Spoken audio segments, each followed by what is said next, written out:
Nicole, and I will be introducing my colleague Scott McMurtry and passing the virtual mic over to him soon. Just a few things to cover before we get started. Throughout the session, if you have any burning questions, we would encourage you to use the Q&A section down here at the bottom. We'll do our best to answer your questions either towards the end of Scott's presentation or we'll answer them directly by chat. Just to note, this webinar is being recorded, and we will send it out to all registrants in the next few days. We will also post it on our login screen in case you need to refer back to it for any information. So now I'd like to introduce Scot McMurtry. He is considered a product expert here at BestNotes. He has been helping our clients for the past 6 years, and I'm sure many of you have had direct contact working with him. Scott, if you're ready, let's dive into the BestNotes portal. Thank you, Nicole. Hello. Yes, covering the portal has been a frequently requested webinar topic, and I'm very happy to finally be able to bring this to you. The BestNotes portal is something that you all have access to. It is not anything that costs any extra. Whether or not you're using it is up to you, but there is no additional cost. It is available and helpful in many cases.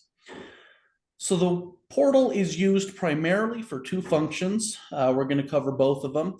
It is used often for applications, for sending in admission paperwork into BestNotes. It is as well optimal for sending documents out to clients to review and or to sign. So we're going to be approaching this webinar from the point of view of a clinician, of a provider. There are a couple different ways to create a portal account. The one we're going to be spending the most time on is if you are creating it, because I'm speaking with you and not your clients. However, we will touch on the other methodology as well as we go along. So the first thing we need to do to connect a client record to a portal account is to have a client record. So we will go ahead and create one right now.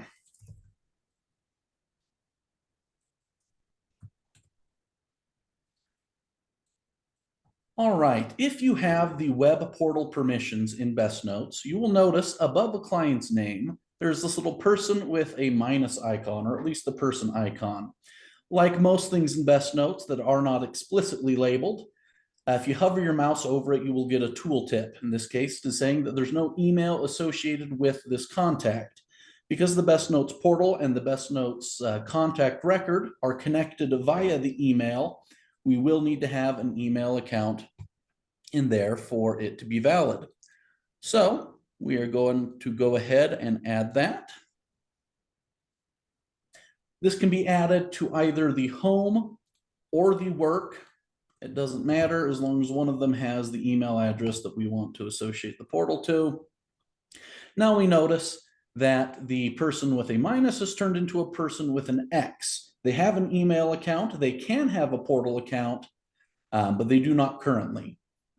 If you, the provider, are going to create an account for them, all we need to do is click on this button. We'll say, do we want to create a portal account? We'll say yes, and then it has been created. We also have the opportunity to generate an email, a document to kind of send more information on the subject to the client if needed, but that is often just an extra step. Now, all of your portals are going to have a similar web page to begin with. It's going to be crm.bestnotes.com/portal/ and then the first part of your site ID, sans the numbers. So let us look at, first off, the client's email. When that button was clicked and when we confirm that we're creating the portal account, it immediately sends them an email. They can click on this. In order to finish registration, they will need to register here, and then they will need to verify. So let's go ahead and click that. It's going to take us to create a password.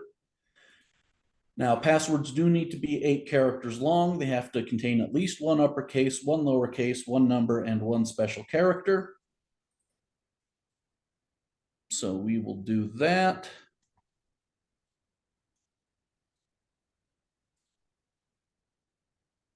And then when that happens, a verification code is sent to them. We'll find it here. We have our code here. If your clients are not receiving the notifications via email, chances are they can find them either in the spam or the promotions folder, something like that. It sometimes gets routed that way, but it is usually going to be found there if they do not see it immediately. All right. So with that code, we will go ahead and verify it. And now we have this portal account. Now the initial page here is separated into 3 sections. This can be somewhat customized for you. Most commonly, we do not need your portal to say BestNotes up here. If you have your own logo, your branding you would like to put there, please just send us a JPEG or PNG file. We'd be happy to update that for you. Some of these other areas can be removed if you don't use them as well. But the function is we have on top a place to view portalized files and documents and that sort. If a person is a related contact with web portal access for multiple people, such as a parent or a parole officer, you will see a cascading list of people they have access to, starting with them and then going down from there. All right, we have here an application. That again is one of the most common uses for the portal. It is not required. However, what the application section lets us do is input sections or client inserted information directly into BestNotes. Now, some applications are somewhat customizable. However, studies have shown in general, the shorter an application is, the more likely someone is to finish it. This particular database is connected to our addiction treatment profile. If you have any questions about that, feel free to reach out to us. The profile portal has been specifically designed and streamlined to get what we need and nothing that we don't, again, to shorten it. The profile application cannot be adjusted. All right, so let's put in some information here. We're not going to fill out this full thing, but I want to see how it pulls in for us.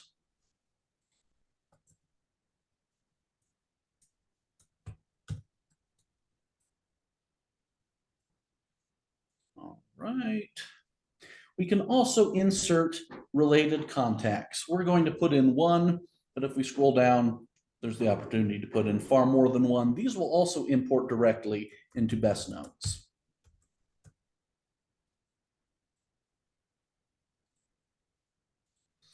All right, that's going to be enough for this page. We can save and continue. That will save the details to our server. They can come back later.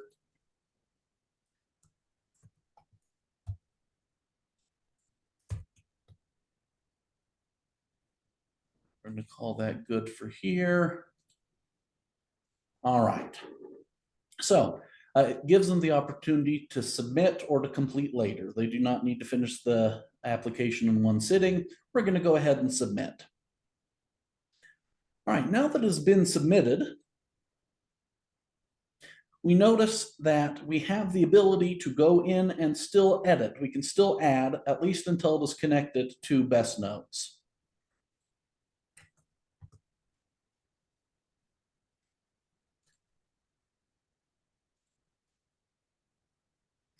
Now that that has been sent to BestNotes, let's see how it looks over there.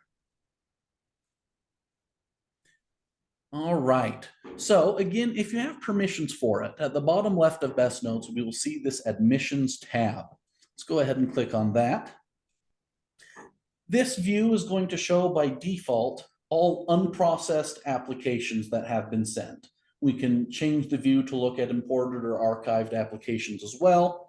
But by default, this is going to show everything that's been unprocessed within the year date range. If you have more than one portal application, for some reason, you will have the opportunity to select a drop down and select which application you're looking for. In this case, we'll go ahead and look at this guy. We notice that everything the client has filled in is in red, just a quick visual to show what's part of the application and what's part of the information they sent you. We have a couple options here. We can go back, leave it as it is. We can print this for our own records. We can delete it. Maybe it's not appropriate for treatment. We can also archive and lock. Maybe we don't have an available seat, but we'll want to reach out to them later. Maybe we want to keep this application as a referral. Those options are available, but right now we're going to add it to BestNotes. Now, if the contact already has a contact record in BestNotes, and because we generated this for them specifically, they're going to show up as an option already under the possible matches. If for some reason you do not see them, even though you know that there is a contact record in here, that is usually because the names are not matching up. If, for example, in the application, they put first name and middle name on the first name field, it wouldn't necessarily match up to what we have in the first name field in BestNotes. You can just adapt either one of those to match the other, refresh, and the option will be there. We have the ability to either overwrite the information that is already in the client demographics, or we can keep what's in the client demographics. In this case, we're going to overwrite. Then we have the opportunity to add mom. Again, if mom example was a contact, we'd be able to select her from the list. Because she's not, we're going to create a new one. And there we have it. If we refresh the client's page, we now notice this application is here. We can open it up and view it. This should look pretty familiar. And that's all we have. It's not very complicated as far as sending in applications into BestNotes. As I mentioned, if it is set up to do so, and our profile documentation sets are set up to do so automatically, that information is also going to port into the pre-screen/intake assessment, which will then push into the CDA, which will then push into treatment plans with the appropriate sections. And we have a very good flow there that can save you a lot of time. All right, so now that we have a portal account here, how do we get people to sign remotely? Well, let's go ahead and add a document. And again, things can be viewed remotely. You can also have them sign remotely. They do not have to sign everything that you send to them. We're going to go ahead and create a progress note. And we need IM to sign it. And let's have mom sign it as well. All right, we're going to save, sign, unlock. You can portalize documents that are not locked. However, only finalized documents can be signed. All right, so we have this document here now on his activity log. We can see that his signature is required. In order to send it to the portal, we have this little globe button right here. With an exception that we're going to get to in a little bit, nothing is sent automatically to the portal. There needs to be human intent behind it. We want to avoid any PHI leaks accidentally. We're not going to automate that. There's lots of potential for problems. So anything we want to send, we will say, hey, we want to send it. Now we wanted mom to sign this as well, and we noticed that she is not on this list. Let's go ahead and refresh his entire page so that we can see his contact details. The reason mom is not on this list is because she does not have the web portal relationship type. We do need to specify that they have this relationship type before that will be an option. So we will go ahead and do so. We can see that it shows up over here as web. Now, if we click this option, we have both EM and mother here. Now, we also have the ability, we notice we select them, it'll turn orange. We have the ability as well to do all authorized, which will turn the globe blue. That will send it to everyone that has the web relationship type, everyone that is on this list. I do urge a bit of caution when selecting the all authorized, because that will apply to anyone that is later added as an authorized user. Say mom divorces and gets married again, stepdad becomes an authorized web portal contact. That's all well and good. You may or may not want him to have instant access to everything that's been portalized previously. So in many cases, I recommend selecting the individuals, even if we're selecting all of them. All right, now that that has been sent to the portal, let's go ahead and look. We'll refresh this page. We notice that the little zero by his files and folders link here has turned into a 1. As we click on that, we notice that we have the document we have just portalized. We do not have any other documents. We also have this little E with a pen by it for their signature, indicating that they need to sign it. They can simply click on this. It will open up the document. Now, you might be familiar with client signing with the client PIN. If they're signing in your office on BestNotes, they need to set up a personal identifying PIN that they can sign things with. Because on the portal, they have already put in personal and specific sign-in information, i.e. their portal account, their email, and the password. They've already identified themselves. They do not need to use a second step like the client PIN. They just need to put in their portal password to sign it. It helps if they spell it correctly.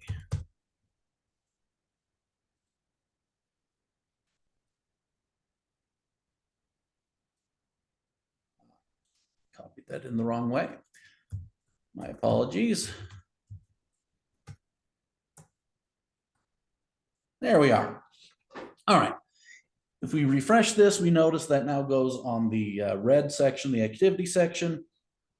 If we jump back into BestNotes and we refresh, we notice the signature is no longer required. We can view it here. We can see that it has been digitally signed. Now, one thing we need to cover is the 21st Century CARES Act. I'm not a lawyer. I suggest that you speak with your legal counsel for more specifics. But in general, part of the CARES Act talks about information blocking. And what that is, in essence, is that a company, a provider, a program cannot make it unduly difficult for an individual to get access to their medical records. It cannot be unreasonably hard for them to be able to access the information that a provider or company has on them.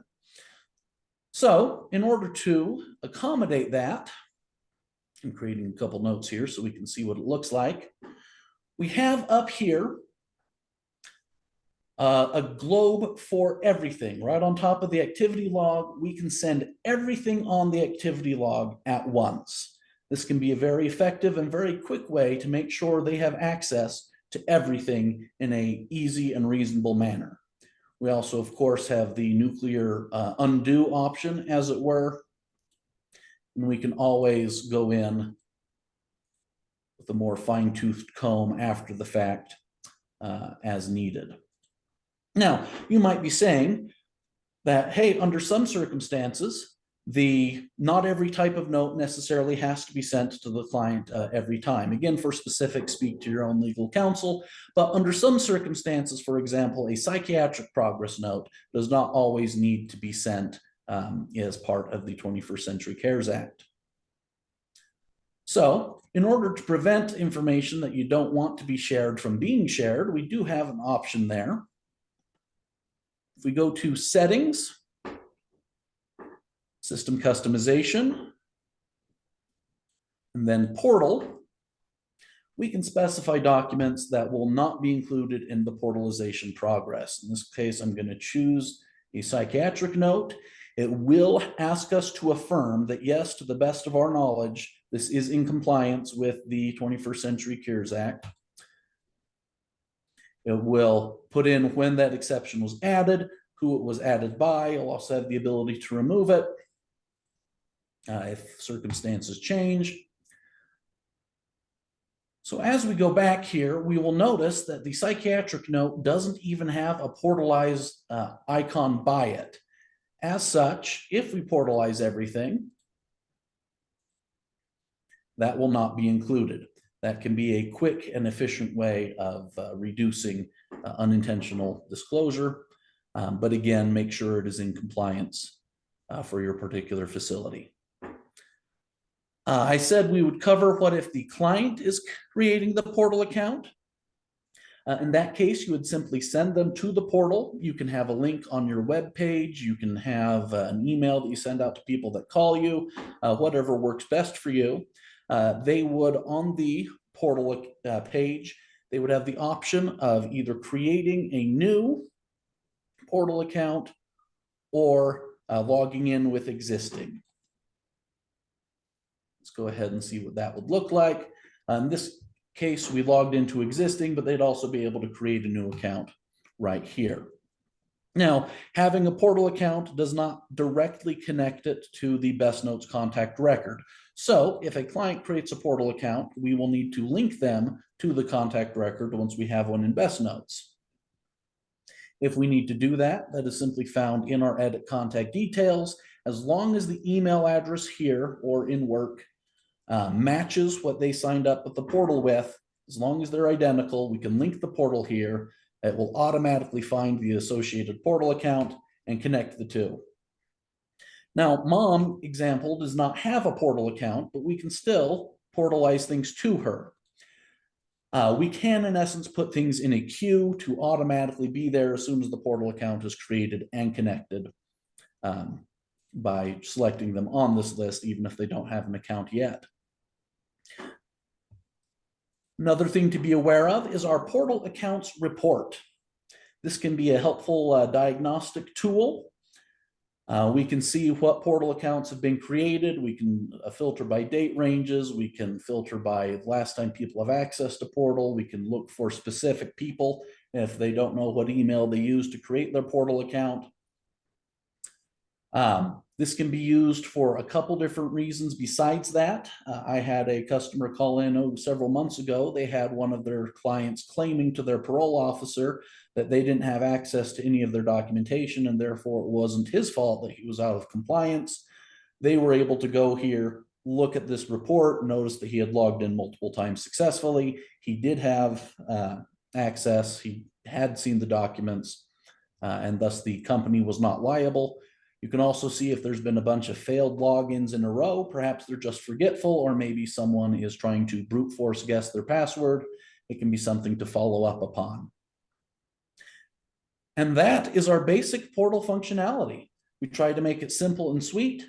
However, we also wanted to do this webinar to go through the whole process, as that's a question we get a lot.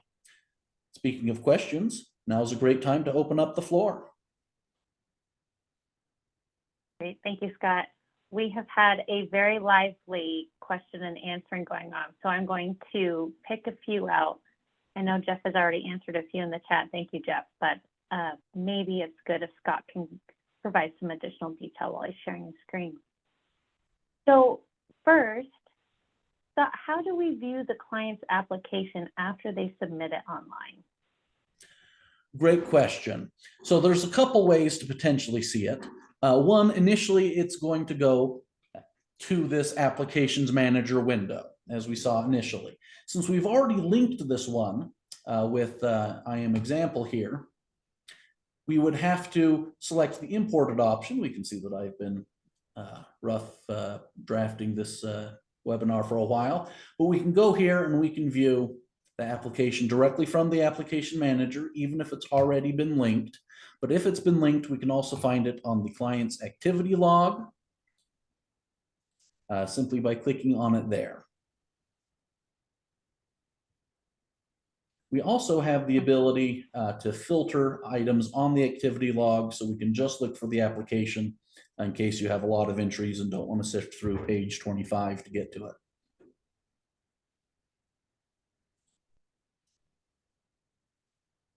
Any other questions? Yeah, we have a question here that says, anytime I send a signature to a parent to sign it,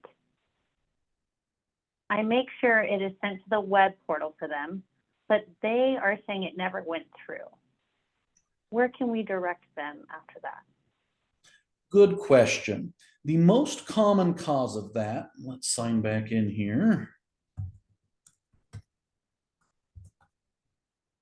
The most common cause of that is them going to the wrong place. If a parent is a contact, they will have both a section for them to view their own files.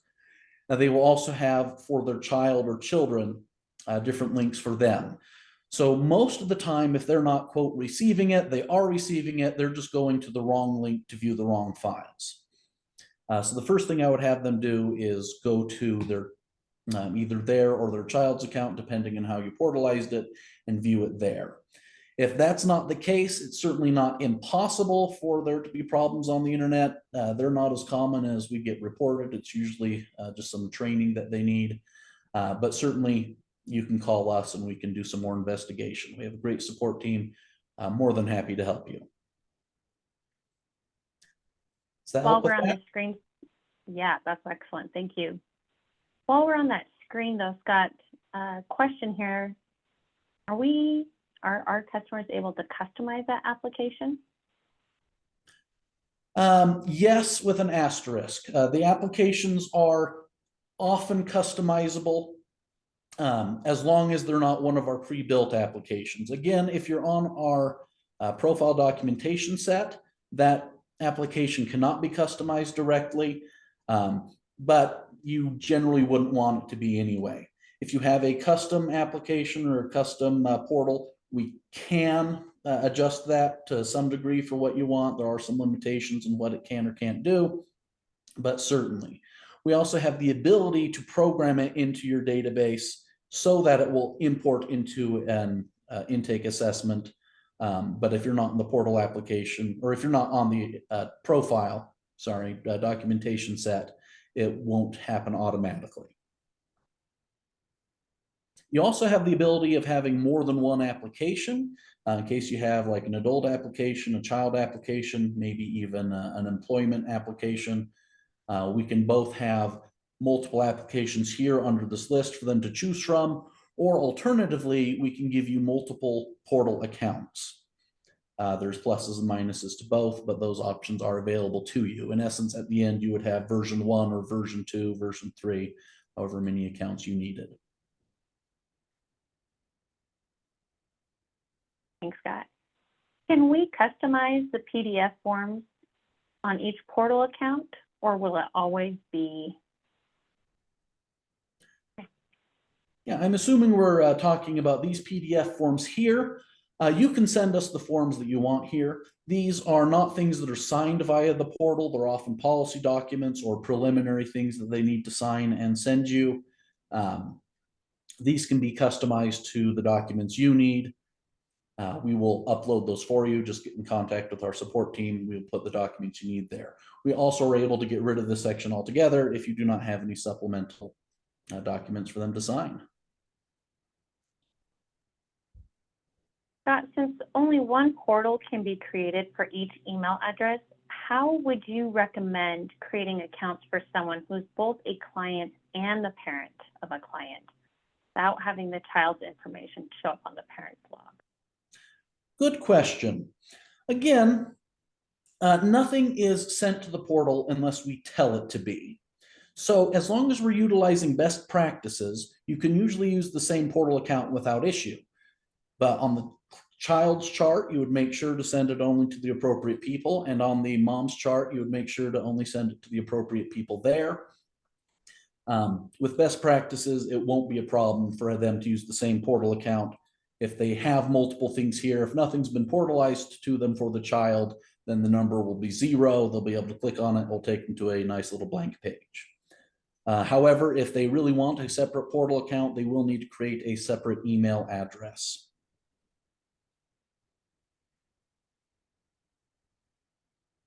We have a client here that says they work at a residential placement, and some of our clients have parents who are divorced. In order for both parents to see and sign or decline med consents or anything else, we need to send. If mom has a portal that connects to, say, Sarah's account, and dad has a separate one, would they both link? And if so, will the signature needed button appear once, twice, or some other way when looking at Sarah's BestNotes account? Fantastic question. Let's go ahead and create another related account so we can see how that works.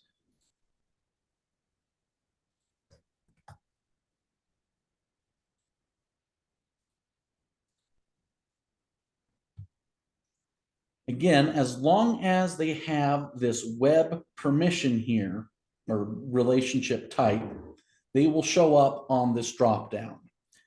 As far as specifying when someone needs to sign it, we can either do that when we've created the note. We can select them from the signers here. In addition to that, on already existing notes, we can add new signers after the fact as well. As far as consents go, if you're using our built-in consents feature, that is done on a more individual basis. We can add a consent for dad, we can add a consent for mom. That's done over here. Go ahead and create a consent.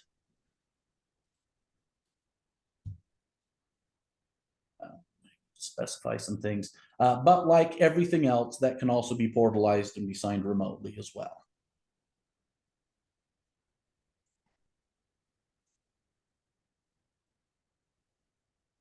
I hope that answers that question. Is there any others?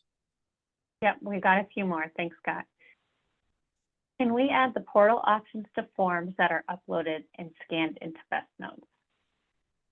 Great question. Yes, anything that has been uploaded into the Files tab will show up on the activity log. It will have the little globe button, and it can be portalized. This is very common for, say, residential treatment facilities who want to send some pictures back to the parents. It can also be used to send handwritten letters to the parole officer in a HIPAA-compliant, secured way, to scan it in and portalize it via BestNotes.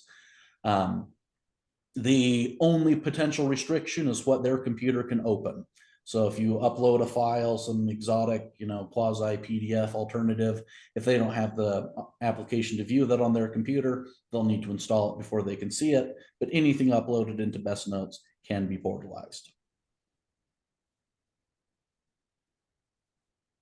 If there's a client photo in BestNotes, does it display it on the portal? Good question. Yes, if we have a client photo here up in the top right, we can add that by clicking this little person with a pencil icon. That will show up right here. You notice it's the same picture. It will replace this with whatever we've uploaded into BestNotes. And how do you add a related contact to a published MTP? It doesn't give the option in the published document for some of our clients. Okay, so let's go ahead and make an MTP. The best way to do it is to add them at the beginning if we need them to sign it. And another thing that needs to be there, we do need to have in your master treatment plan a section for them to sign it. If we don't have the contact signatures section, then the option won't be there. We can certainly add that for you. Just get in contact with us. However, even after the fact, we can come in here, click the little signers plus button. As long as they are already connected, we can import some of them here. Although you do notice that related contacts don't always show up in this particular section. That's a security thing. So for related contacts, it is usually best to apply them before the snapshot is created.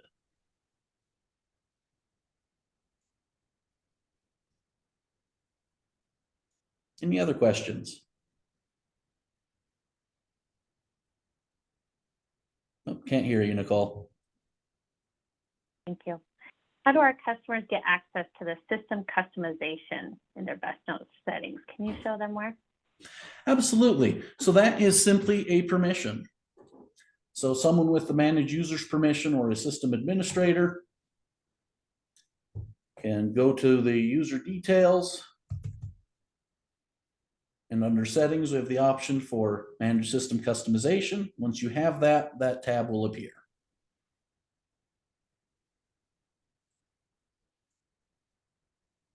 Are patients able to send documents through their portal? Good question. As it stands, the portal is one way. Besides the application that they send in, they cannot send other documents through the portal. We can only send things to them. And can an assessment be uploaded from another provider if the assessment has done within the past 6 to 12 window? So anything that is put on this chart can be portalized. As far as compliance goes within the proper time frame, that's up to you. We do have some reports where you can view that, but as far as physically in the program, yes, we can print the assessment, we can upload it to this chart, we can portalize it just fine. What if there are separate charts in BestNotes, one as a client and one as an individual, for example? Good question. And that does happen. Like maybe someone was a contact at one point, maybe they were mother or something, and then they came back later as a client. Again, we can only have a single email address attached to a portal account. So we'll have two options there. One, depending on what's already in their chart, you can change an individual to a client here, and then it will update everything to follow that, that mode. However, if we don't want to do that, if we want to keep them as separate charts, all you would do is in the contact one, you would unlink the portal, you would go to the new client one, and then link the portal. They can have the same email address in here, but we can only link one contact record to their portal account. Awesome. Well, Scott, looks like we were not able to stump you despite our best intentions here. So I think this wraps up our webinar. Thank you again, everyone, for attending. If you do have any questions after we end today, please feel free to reach out to our support team at team@bestnotes.com. Again, I will be sending out this recording in the next few days, and it will be posted on our login screen. So thank you for your time, Scott, and thank you everyone else for attending.